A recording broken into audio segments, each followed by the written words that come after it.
ఏం ఛాలెంజ్ చేశాను కదా నేను. నువ్వు కావాలంటే ఇప్పుడు ఈరోజు ఉన్నాను, లుకౌట్ నోటీస్ ఎందుకు?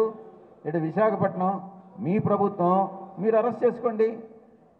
నేను ఈరోజు 6 గంటలకి ఢిల్లీకి వెళ్తా ఉన్నా పార్లమెంట్ అటెండ్ అయ్యేదానికి. రేపు ఈరోజు 6 గంటల లోపల ఎప్పుడైనా కూడా ఫ్లైట్ ఎక్కే లోపల అరెస్ట్ చేయొచ్చు, లేకుంటే ఢిల్లీలో అరెస్ట్ చేయొచ్చు. పార్లమెంటు లోపల అరెస్ట్ చేయలేరు, కానీ పార్లమెంటు బయట అయినా ఢిల్లీలోనైనా అరెస్ట్ చేయొచ్చు. దానికి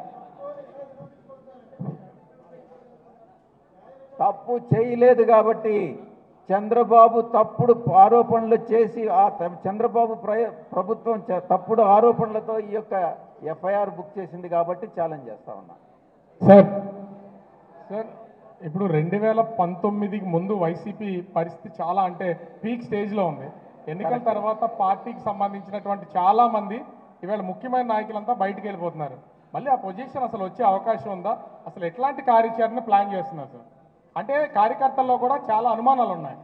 ఇప్పుడు కొంతమంది కార్యకర్తలు నాయకులు అసంతృప్తికి లోనై బయట పోయేటటువంటి మాట వాస్తవమే, మీరే చూస్తున్నారు పేపర్లో.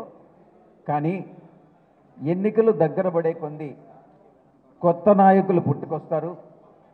ఉన్న నాయకుల వలసలు అన్నటువంటివి తగ్గిపోతాయి, నిలిచిపోతాయి.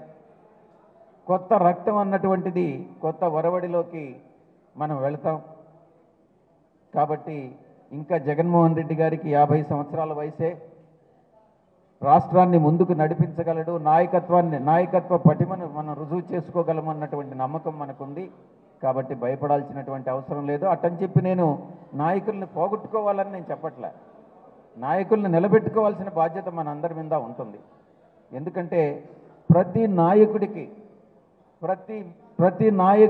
ప్రతి ఎమ్మెల్యేకి, ప్రతి మాజీ శాసనసభ్యులైనా వారికి ఇండివిజువల్గా పార్టీ సపోర్ట్ కాకుండా ప్రతి ఒక్కరికి వ్యక్తిగతంగా కొంతమంది సపోర్టర్స్ ఉంటారు.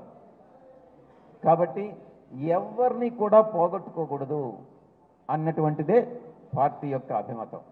అంటే ఎన్నికలకు ముందు చాలామంది నాయకులు పక్క పార్టీల్లో నుంచో వచ్చేసిన వాళ్ళు ఉన్నారు. జగన్ గారు కూడా వాళ్ళని నమ్మి పదవులు ఇచ్చి నిజమైన కార్యకర్తల్ని, నిజమైన నాయకుల్ని పక్కన పెట్టేసిన పొజిషన్ అయితే ఉంది.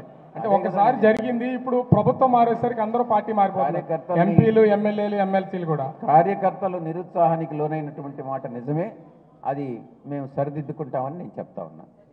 కార్యకర్తల వల్లే పార్టీ నడుస్తుంది, కార్యకర్తల కోసమే ఈ వైఎస్ఆర్సీపీ పార్టీ అని అమర్నాథ్ గారు ఎప్పుడు చెప్తూ ఉంటారు. నిన్న ఒక కార్యకర్తతో మాట్లాడినప్పుడు కనీసం మమ్మల్ని పట్టించుకోలేని పరిస్థితి, మేము వాళ్ళ దగ్గరికి కూడా వెళ్ళలేని పరిస్థితి, మధ్యలో ఉన్న ఎమ్మెల్యేలే మమ్మల్ని ఆపేస్తూ ఉంటారు, లేదంటే కార్పొరేటర్ల దగ్గరే మేము ఆగిపోతూ ఉన్నాము, వాళ్ళ కోసం నిరంతరం కృషి చేస్తూనే ఉంటాము, మా వల్లే వాళ్ళ పార్టీ నిలబడుతుంది అని చాలా బాధపడుతున్నారు. దాన్ని మీరేం చెప్తారు? మీరు మార్పు చూస్తారమ్మా.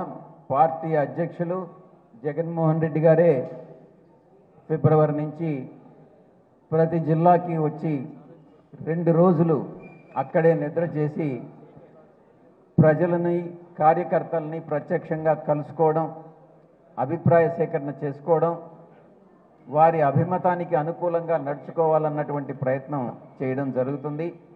మా పార్టీ జిల్లా అధ్యక్షులు ఇప్పుడే చెప్పారు, ఎప్పుడైనా అందుబాటులో ఉంటాం.